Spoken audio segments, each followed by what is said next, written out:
حضرت عائشہ صدیقہ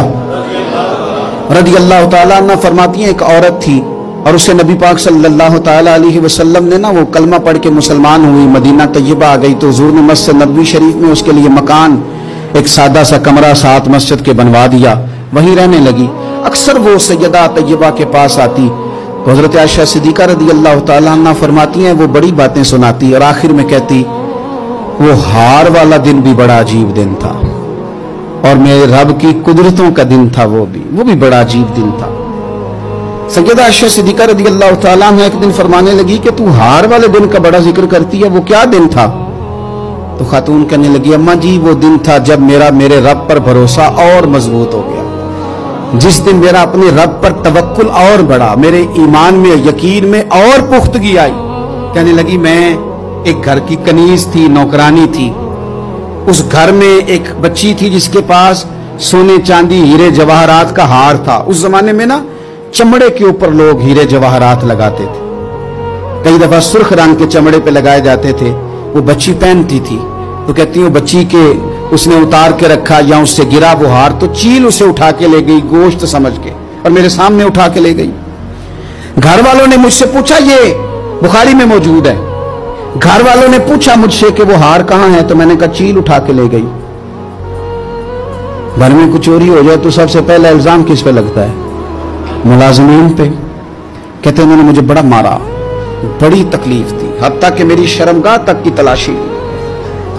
میری عزت اتنی خراب کی میں بتا نہیں سکتی۔ میں نے اپنی زندگی میں ایک واقعہ دیکھا، ایک امیر گھر میں چوری ہو گئی، ملازم کو اتنا مارا کہ وہ چارپائی پہ پڑ گیا، پولیس والوں سے اتنی مار پروائی گئی کہ وہ بیچارہ چارپائی پہ پڑ گیا اور پھر وہ اتنا بیمار ہوا اور کچھ دنوں کے بعد پتہ چل گیا کہ چور تو اپنا بیٹا ہے ان کا، پھر اس کا انتقال ہو گیا۔ اب وہ سیٹ صاحب اور گھر والے آ کے مرنے والے کے کان میں معافی مانگ رہے ہیں، کان میں۔ تو میں نے ان سے پھر کہا تھا کہ یہ تو اب چلا گیا ہے، تمہارا زور چلتا تھا نا تو تم نے قانون خریدا اور تم نے اسے جتنا ہو سکا تم نے اسے مار پڑوائی، تمہارے پاس جو عدالتیں تھی تم نے وہاں کاروائی کی، اب ایک عدالت قیامت کے دن لگے گی۔ یہ کمزور تھا نا، کچھ کر نہیں سکا۔ میرے نبی پاک صلی اللہ علیہ وسلم نے فرمایا سن لو، اگر سینگ والی بکری نے بغیر سینگ والی بکری کو تکلیف دی ہوگی نا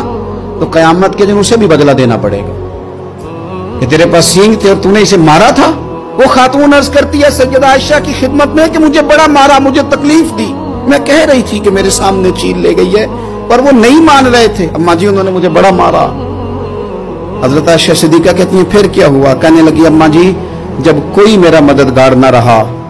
مجھے تکلیف دے رہے تھے، رسوا کر رہے تھے، تو میں نے اپنے رب سے مدد چاہی،